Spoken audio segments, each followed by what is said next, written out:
Hier, le porte-parole du ministère allemand des Affaires étrangères, Andreas Sass, a déclaré que Berlin était très préoccupé par la situation dans le détroit de Taïwan.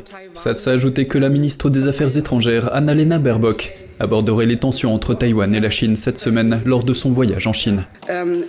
Nous attendons de toutes les parties de la région qu'elles contribuent à la stabilité et à la paix.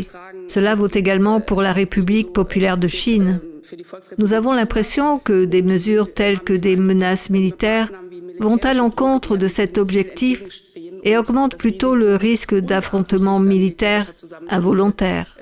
C'est pourquoi nous appelons tous les partenaires de la région et nous nous efforçons, avec nos partenaires internationaux, de contribuer à une désescalade dans le détroit de Taïwan à tous les niveaux possibles.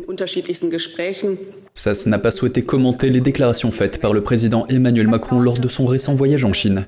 Macron a fait sensation en déclarant que l'Europe n'avait aucun intérêt à accélérer le conflit à Taïwan et qu'elle devrait devenir un troisième pôle indépendant de Washington et de Pékin.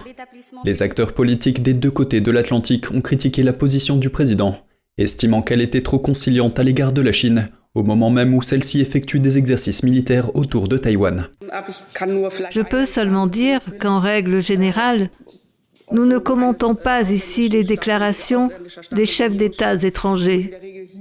Toutefois, il est évident qu'avec la France et d'autres partenaires, nous nous intéressons de très près au maintien de l'ordre fondé sur des règles, ainsi qu'à la paix et à la stabilité dans l'ensemble de la région.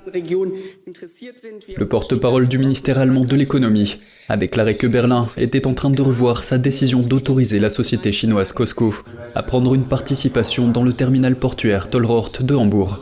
Le gouvernement allemand a également commenté les informations concernant l'aggravation de l'état de santé de l'opposant russe emprisonné Alexeï Navalny.